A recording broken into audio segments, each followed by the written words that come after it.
সিরাজগঞ্জ একটি ঐতিহাসিক প্রাচীন জেলা। সিরাজগঞ্জ জেলার দর্শনীয় স্থানের মধ্যে রয়েছে যমুনা সেতু, রবীন্দ্রনাথ ঠাকুরের কুঠিবাড়ি, এনায়তপুরী পীর সাহেবের মাজার, তারাশের শিব মন্দির, উল্লাপাড়ার নবরত্ন মন্দির, ইলিয়ট ব্রিজ বা বড়পুল ইত্যাদি। আসুন জেনে নিই এই জেলার দর্শনীয় স্থানগুলো সম্পর্কে। যমুনা সেতু বাংলাদেশের পূর্বাঞ্চলের ভুয়াপুর ও পশ্চিমাঞ্চলের সিরাজগঞ্জ জেলার সাথে সংযোগ স্থাপনকারী যমুনা বহুমুখী সেতুটি বঙ্গবন্ধু সেতু হিসেবে সুপরিচিত। 1998 সালে জুন মাসে উদ্বোধন হওয়া এই সেতু দক্ষিণ এশিয়ার ষষ্ঠ বৃহৎ এবং বিশ্বের 11তম দীর্ঘতম সেতু। সেতুটির দৈর্ঘ্য 4.8 কিলোমিটার ও প্রস্থ 18.5 মিটার। প্রাকৃতিক দুর্যোগের সাথে মোকাবিলা করার জন্য সেতুটি 80 থেকে 85 মিটার লম্বা 121টি ইস্পাতের বিমের উপর স্থাপন করা হয়েছে। সেতুটিতে স্পানের সংখ্যা 49টি ও পিলার 50টি। যমুনা বহুমুখী সেতুর উপর দিয়ে যানবাহন ও ট্রেন চলাচলের জন্য রয়েছে 4 লেনের সড়ক ও 2টি রেল ট্র্যাক। চায়নাবাদ দুপাশে নদী আর মাঝখানে সবুজ ঘাসের গালিচায় বসে অপূর্ব প্রকৃতিকে উপভোগ করতে চাইলে সিরাজগঞ্জ জেলায় অবস্থিত চায়নাবাদ থেকে ঘুরে আসতে পারেন। সিরাজগঞ্জ জেলা শহর থেকে মাত্র 2 কিলোমিটার দূরে বাংলাদেশ পানি উন্নয়ন বোর্ড যমুনা নদীর কূলে এই বাঁধ নির্মাণ করে।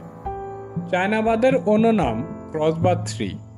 বাঁধের মূল গেট থেকে যমুনা নদীর 2 কিলোমিটার গভীর পর্যন্ত বাঁধের উপর দিয়ে চলে গেছে কালো পিচ ঢালা রাস্তা, আর এই রাস্তা ধরে বাঁধের শেষ প্রান্তে যাওয়া যায়। প্রতিদিন অনেক দর্শনার্থী চায়নাবাদ ঘুরতে আসেন। নবরত্ন মন্দির নবরত্ন মন্দির সিরাজগঞ্জের হাটি কুমরুল গ্রামে অবস্থিত একটি মধ্যযুগীয় প্রত্নতত্ত্ব নিদর্শন।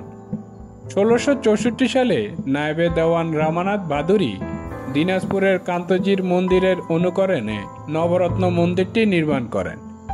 নবরত্ন মন্দিরের কাছে কারুকার্যময় একটি শিব মন্দির ও একটি পূজা অর্চনার চণ্ডী মন্দির রয়েছে।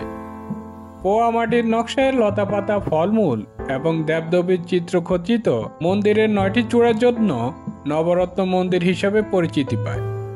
বর্গাকার 15.4 মিটার আয়তনের মন্দিরের চারদিকে রয়েছে ইট সুরকির গাঁথুনির দেয়াল। মধ্যযুগীয় শিল্পকর্মে পরিপূর্ণ মন্দিরের পূর্ব দিকে প্রবেশপথ রয়েছে, আর কুঠুরির উত্তর দিকে আছে সিঁড়ি। রবীন্দ্র কাচারি বাড়ি সিরাজগঞ্জ জেলা সদর থেকে 40 কিলোমিটার দূরে শাহজাদপুর উপজেলায় অবস্থিত কবিগুরু রবীন্দ্রনাথ ঠাকুরের পৈতৃক জমিদার বাড়িটি রবীন্দ্র কাচারি বাড়ি নামে পরিচিত। অষ্টাদশ শতাব্দীতে এই বাড়িটিকে নীলকুঠি হিসেবে ব্যবহার করা হতো।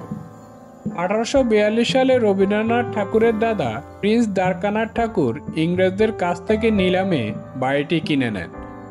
1890 থেকে 1896 সাল পর্যন্ত মোট 7 বছর রবীন্দ্রনাথ ঠাকুর জমিদারির কাজের জন্য শাহজাদপুরের এই কাছারি বাড়িতে অবস্থান করেছিলেন।